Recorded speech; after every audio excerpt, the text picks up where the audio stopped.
और अमित शर्मा जी हमारे साथ इस वक्त यहां पर मौजूद हैं। शर्मा जी, लगातार हमने बैक टू बैक कई वीडियोस आपके देखे, बड़ी से बड़ी बीमारी हो, छोटी से छोटी बीमारी हो, सेकंडों में आप दूर करने का दावा कर रहे हैं, भगाने का दावा कर रहे हैं। मतलब मेडिकल साइंस को चुनौती देना भी ये नहीं है, बल्कि मैं कहूंगा कि मेडिकल साइंस से तो आप बहुत आगे निकल गए।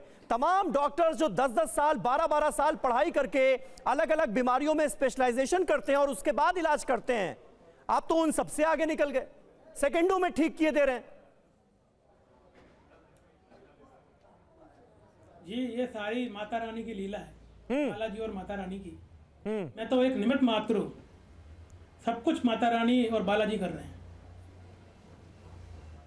ये क्यों ना कहा जाए शर्मा जी कि इस तरह के वीडियोस लगातार सोशल मीडिया पर पोस्ट करवाकर एक तरह का ऐसा वातावरण बनाने की कोशिश की जा रही है कि जो धार्मिक लोग हैं, जो आस्थावान लोग हैं, वो अगर बीमार होते हैं तो वो अस्पताल ना जाएं, वो डॉक्टर के पास ना जाएं, वो आपके दरबार में पहुंच जाएं।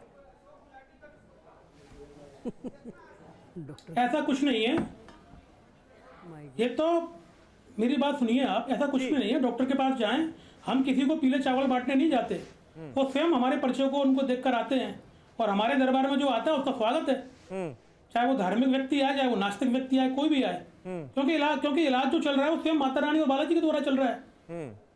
और हजारों लोगों को एक दिन में ठीक करना, मैं तो मानता हूँ बच्चों का खेल नहीं है, ये तो माता रानी और बालाजी कर सकते हैं, हम तो कर ही नहीं सकते।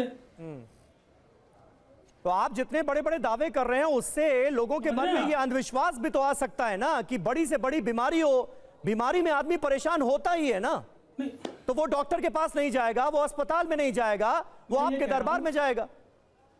और फिर ऐसा करके ऐसा भी मुमकिन है कि लेने देने भी पड़ सकते हैं उसको। 2016 से लेकर 2023 तक दरबार लगाते आ रहे हैं, अब तक तो किसी के लेने देने पड़े नहीं। अच्छा, सबका इलाज कर दिया। बात अंधविश्वास की, मेरा फिर आपसे हाथ जोड़कर निवेदन है। शर्मा जी, आपने ये कहा था ना कि भाई मैं अगर माता की कृपा होगी तो ठीक हो जाएगा, नहीं होगा तो नहीं ठीक होगा, तो बहुत सारे ऐसे भी तो लोग होंगे जिनका इलाज आप नहीं कर पाए होंगे। जी नहीं, बहुत सारे लोग ऐसे आते हैं, उनसे ये कहा जाता है कि माता रानी का नाम बोलें, उनको बाद में आराम लगता है। देखो, देखने वाली बात यह है कि यदि इसमें कहीं किसी भी तरह का ढोंग होता तो इस दरबार को हम लाइव दिखाते ही नहीं आप लोगों को। आप देखिए हमारे YouTube साइट पे 10-10 घंटे का लाइव है, उसमें हमारे खांसने तक की रिपोर्ट आ रही है। बहुत सारे दरबार हैं और ऐसे काफी दरबार लगे हैं भारतवर्ष में जो हम लाइव कर रहे हैं। अगर इस दरबार में कहीं भी दूर दूर तक पाखंड या अंधविश्वास होता तो हम आगे बढ़ ही नहीं पाते, दरबार लगा ही नहीं पाते, हमें रोक दिया जाता। प्रशासन से अनुमति लेने के बाद तो दरबार लगते हैं। तो मेरा फिर अंत में यही आग्रह है कि एक बार आप वहां आए, विजिट करें। ठीक है, सत्यता क्या है। ठीक है डॉक्टर अंशुमान, किस तरह से आप देखते हैं इन दावों को? और वो कह रहे हैं कि दरबार तो इतने सालों से लगाया जा रहा है, पाखंड और अंधविश्वास कर रहे होते तो अब तक कोई ना कोई मामला तो सामने आता। चैलेंज वो ये दे रहे हैं, चुनौती ये दे रहे हैं कि हम सब उनके दरबार में जाएं और मरीजों को लेकर जाएं और वो ठीक कर दें। बिल्कुल, चैलेंज एक्सेप्टेड है। इसका प्रॉपर प्रोटोकॉल TV9 भारतवर्ष पहले लिख के भेज देगा, किस तरह से मरीज आएंगे, कैसे जांच होगी, जांच के बाद कैसे उसका इलाज होगा, इलाज के बाद फिर जांच होगी, ऑन कैमरा होगा with complete information to government of India and government of Rajasthan. क्योंकि drug and magic objectionable remedy act 1954 कहता है कि इस तरह से गुमराह करना गैर कानूनी है, उसको लेके चलेंगे। दूसरी बात, थायराइड की प्रॉब्लम है, जानकारी कैसे मिलती है? ब्लड टेस्ट से नहीं। मतलब डॉक्टर अंशुमान, आप ये कह रहे हैं कि ये कानूनन गलत है कि आप इस तरह का दावा करें कि हम कैंसर ठीक कर देंगे, गठिया ठीक कर देंगे, मोतियाबिंद का इलाज कर देंगे, ये कानूनन गलत है? आपके एक्ट में है, मैंने एक्ट का नाम बता दिया है। उसके बाद जब ये कहते हैं थायराइड की समस्या कैसे पता चली? ब्लड टेस्ट से। फिर इन्होंने ठीक किया, मरीज से कहलवाते हैं ठीक हो गया, ब्लड टेस्ट करा के बताया ना कि ठीक हुआ। उसके बाद कोई भी विज्ञान, मैं मान लेता हूं कि नया उभरता हुआ विज्ञान है ये, फूक मारो विज्ञान, इस फूक मारो विज्ञान का कोई तो आधार होगा, प्रमाण होगा। प्रत्यक्ष को हर समय प्रमाण चाहिए, तो प्रमाण दे, हम आने को तैयार हैं, बिल्कुल मीडिया के साथ विद गवर्नमेंट इन्वॉल्वमेंट। एक बात, दूसरी बात, डिजिटल टीम TV9 भारतवर्ष से मैं कहूंगा कि जो इन्होंने कहा जयपुर के डॉक्टरों ने कॉन्फ्रेंस में इनको बुलाया था ठीक करने के लिए, उनको ट्वीट करें, इनकी सत्यता की पुष्टि करें। दूसरा, इन्होंने कहा प्रशासन से हम लेते हैं कि हम ठीक करने के लिए वहां लगवा रहे हैं, कोई भी इंडिया का प्रशासनिक अधिकारी इसकी अनुमति नहीं दे सकता है। ठीक है, राजकुमार शास्त्री जी, मानते हैं आप सत्यता की पुष्टि होनी चाहिए। डॉक्टर को चैलेंज नहीं है, हम बगलामुखी माता को चैलेंज नहीं, बिल्कुल नहीं, बिल्कुल नहीं। लेकिन उनका नाम लेके ये पानी में फूंक मारना और फूंक मार के बीमारियों को ठीक करना, हम उसको चैलेंज कर रहे हैं। हम आध्यात्म को चैलेंज नहीं कर रहे हैं, बिल्कुल। और ये मैं इनसे पूछना चाहूंगी अमित जी से कि जो आप ये दरबार लगाते हैं, ये किस मकसद से लगाते हैं? अगर सेवा भाव से लगाते हैं तो ये दरबार के लिए आपको इतनी वीडियो डालने की क्या जरूरत है? जो परेशान इंसान होगा वो ढूंढता हुआ आ जाएगा आपके पास, अगर वो ठीक होता है तो। आपका जरूरी कोई ना कोई मकसद तो होगा जिसके लिए आप अपना प्रोपागेंडा कर रहे हो। अगर ये प्रोपागेंडा नहीं होता तो आप इतनी बहसबाजी में नहीं आते। ठीक है, मैं आपसे ये भी पूछना चाहूंगी, जवाब भी ले लेते हैं उनका। जी का जो आपने ये आध्यात्म को आपने अपनाया, किस तरह से अपनाया? कितने दिन की साधना करी आपने? बाबा जी जवाब दीजिए जल्दी से। भी करने का एक तरीका है आपके पास, जल्दी से जवाब दीजिए, इस वक्त देश के करोड़ों लोग सुन रहे हैं आपको। जी बोलिए। जो साधना, हाँ जी बताते हैं। हमारा जो एकमात्र उद्देश्य है वो पूरे विश्व में जन जन घर घर तक माता रानी का नाम पहुंचाना है, और दूसरा माता रानी के द्वारा सभी लोगों का भला कराना, ये हमारा उद्देश्य है। तीसरी चीज, मैं यह कार्य निःशुल्क कर रहा हूँ, मैं किसी से कोई 1 रुपया नहीं ले रहा हूँ। तो इसमें आप सोचें कि मुझे अपना फेम चाहिए या नाम चाहिए। उन्होंने, मैडम ने कहा कि वीडियो को डलवाते हैं, तो मेरा 2016 में जो दरबार लगता था उसकी कोई वीडियो नहीं थी, 2017 से वीडियो डलने लगी।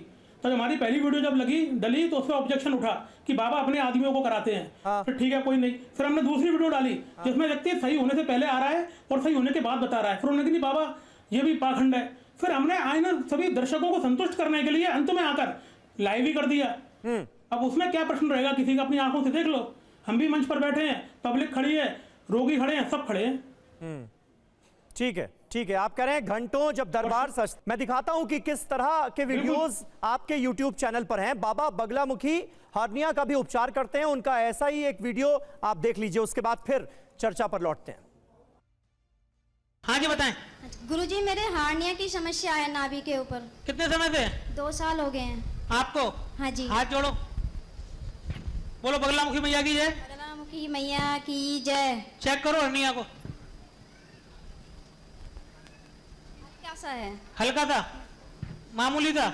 ठीक है, लगाओ माइक, बोलो बगलामुखी मैया की जय। बगलामुखी मैया की जय। चेक करो, मामूली सा है, बिल्कुल हल्का। खत्म कर दें इसको? हाँ जी। ठीक है, हाथ जोड़ो, बोलो बगलामुखी मैया की जय। माइक लगाओ, बगलामुखी मैया की जय। एक बार और बोलो, बगलामुखी मैया की जय। चेक करो बहन, सही है। खत्म? हाँ जी। बोलो बगलामुखी मैया की जय। ये वीडियो देखकर अभी डॉक्टर अंशुमान जो बैठे हुए हैं वो मुस्कुरा रहे थे। तो डॉक्टर अंशुमान, ये ऐसे हाथ लगा के पता चल जाता है कि हर्निया है या चला गया? हो जाता है ऐसे? समीर साहब, सबसे पहले तो ये बाबा 10वीं पास हैं, इनको तो अंदाजा ही नहीं हर्निया क्या होता है। जो मरीज है वो बेचारे ने मेडिकल साइंस नहीं पढ़ा है। इवन कई बेसिक डॉक्टर जो MBBS के होते हैं वो हर्निया को डिटेक्ट नहीं कर पाते हैं, उसके लिए क्लिनिकल साइंस सिम्टम है। लेकिन यहाँ हम देख रहे हैं कि हाथ लगा के पहले मरीज कहता है कि हाँ मुझे यहाँ हर्निया है, बता दे रहा है, फिर उसके बाद वो ठीक कर देता है। राजकुमार शास्त्री जी, ये जो कुछ भी आपने देखा सब कुछ आपके सामने है, वीडियोज आपके सामने है, बाबा आपके सामने है। आपको लग रहा है कि ये जो शक्ति है ये चमत्कारिक शक्ति है, इसमें कहीं कोई आपको गलत बात नजर नहीं आ रही?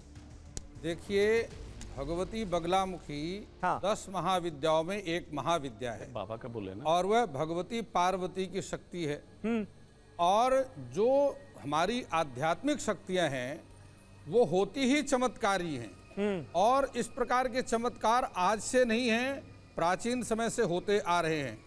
जब मेडिकल साइंस नहीं था तब भी अनेक प्रकार के उपचारों के लिए ऋषि मुनि अपने तपोबल से बड़े असाध्य रोगों को दूर किया करते। तो वो जड़ी बूटी से इलाज करते थे या फूंक फूंक कर इलाज करते? देखिए, ऐसा है कि हमारे शास्त्रों में मंत्र हैं, और बगलामुखी मंत्र की महिमा जहां लिखी है कि ब्रह्मास्त्र मित विख्यातम त्रिशि लोकेषु विश्रुतम गुरु भक्ताय दातव्यम न देयम यस्य कस्यचित। विधि पूर्वक जिसने यह ब्रह्मास्त्र शक्ति है, ब्रह्मास्त्र का नाम आपने सुना होगा। ब्रह्मास्त्र जो चलता था वह बगलामुखी मंत्र के प्रभाव से चलता था। मंत्रों का जाप करने से मंत्र सिद्ध होते हैं, और मंत्र जब एक बार सिद्ध होते हैं तो इस प्रकार के चमत्कृत करने का अपने शुरू कर देते हैं। तो यह मंत्र की शक्ति है। अगर बाबा जी ने मंत्र की साधना की है तो यह कोई अतिशयोक्ति नहीं है, यह कोई चमत्कार नहीं है। लेकिन बड़ी विडंबना यह है कि जब आध्यात्मिक शक्तियों के द्वारा उसका रिजल्ट आता है तो आजकल के जो लोग हैं वो उसको अंधविश्वास कहने लग जाते हैं। ठीक है, आप कह रहे हैं कि मंत्रों की शक्ति जो है वो ये मादा रखती है कि इस तरह के चमत्कार हो जाएं। बाबा अमित शर्मा इलाज के अलावा पर्ची पर भी मन की बात लिखते हैं। बाबा बागेश्वर आपको याद होंगे, वो भी ऐसा करते हैं, ये बाबा भी करते हैं। देखिए उनका एक और वीडियो। लो भैया परिचय की विद्या और दिखा देते हैं एक छोटी सी। क्या परेशानी है बताएं घर परिवार की, बैक पे बोलो। घर में तो अशांति बहुत है महाराज जी। घर में अशांति बहुत है, और एक मैसेज की तबीयत नहीं रहती है बिल्कुल भी, और ना बच्चे का कोई काम बैठता है, ना बच्चे का कोई काम नहीं बैठता है, ना काम बैठता है, ना शादी समय बैठता है, कुछ भी नहीं बैठता। भैया ध्यान से सुनना है क्या कह रहे हैं, ये पर्चे में लिख लिया है हमने पहले, है ना। और ना शादी समय बैठता है, ना काम बैठता है, और मैसेज तबीयत खराब रहती है, और घर में अशांति बहुत रहती है। घर में शांति बहुत रहती है। आ जाओ। देवी माता की काफी समय से सेवा करते आ रहे हैं, शीतला माता। बोलो माइक पे। जी माता जी। जी महाराज जी। घर परिवार में समस्या बन रही है, पूरा आराम नहीं है, बच्चे की नौकरी से बहुत परेशान है। जी महाराज जी। माता रानी की पूर्ण कृपा लेना चाहते हैं। जी महाराज जी। हैं? जी महाराज जी। ये बन गया पर्चा। बोलो बगला मुखी मैया की जय। तो देखिए हमारे साथ यहाँ पर हमारे दर्शक भी मौजूद हैं, जनता जनार्दन भी मौजूद है, आप लोगों के बहुत सारे यंगस्टर्स भी आज आए हुए हैं स्टूडियो में। आपके मन में कोई सवाल है और है तो किससे? मेरा सवाल बाबा से ही है। मुझे ये पूछना है कि 2016 से जब ये दरबार लगा रहे थे तो कोविड के टाइम पे इन्होंने अपनी आवाज क्यों नहीं उठाई लोगों की मदद करने के लिए, और अभी पब्लिसिटी स्टंट के लिए अचानक से क्यों बोलने लगे? ठीक है, कोविड का हमने भी जिक्र किया था। जी आप क्या पूछना मेरा भी इसी से जुड़ता हुआ सवाल है कि 2016 से कैंप लगा है तो अचानक से 2024 में इनका बूस्ट कैसे हुआ? क्या ये कुछ कर रहे हैं या फिर ये सच में लोगों को सही कर रहे हैं? और एक और है कि ये दिमाग में इनके चल क्या रहा है कि इसके पीछे ये क्यों ये चीजें ला रहे हैं? ठीक है, अचानक से इनकी इतनी पब्लिसिटी कैसे हो रही है? जी आप क्या कहना चाहिए? मेरा बाबा जी से सवाल है कि एक तरफ तो वो कह रहे हैं कि इनकी आस्था होगी वही ठीक होंगे, दूसरी तरफ कह रहे हैं नास्तिक भी आएंगे तो उनका भी इलाज होगा, कैसे होगा? हाँ बाबा ये बताइए जी। लेकिन ये आपने एक बड़ा पॉइंट बताया। बाबा शर्मा जी हमारे साथ मौजूद हैं। शर्मा जी ये बताइए कि एक तरफ जैसे अभी यहाँ पर एक माता जी ने पूछा, ये सवाल बड़ा अहम है। आप कहते हैं एक तरफ कि हमारे दरबार में तो नास्तिक भी आते हैं, दूसरी तरफ आप कहते हैं कि भाई जो आस्थावान है वही ठीक होंगे जिनके ऊपर माता की कृपा होगी। ये दोनों कैसे संभव है? जी आपके स्टूडियो में अभी इस समय अरुण शर्मा बैठा है, ये नास्तिक ही था, आप पूछे इनसे। हाँ, ये इन चीजों को मानते नहीं थे, और जब उन्होंने वहां पर साक्षात चमत्कार देखे माँ भगवती के तो ये इन चीजों को मानने लग गए। नास्तिक का उदाहरण तो ये है। हम भी चैलेंज एक्सेप्ट कर रहे हैं और बहुत जल्द अमित शर्मा जी आपसे आमने सामने मुलाकात होगी डॉक्टर्स की टीम के साथ। बहुत बहुत शुक्रिया आप सभी का हमारे साथ इस बातचीत में जुड़ने के लिए। तमाम खास मेहमानों का शुक्रिया अदा करना चाहेंगे। एक छोटे से ब्रेक के लिए रुक रहे हैं, फौरन होते हैं हाजिर कुछ और अहम खबरों के साथ। कहीं ना जाइए।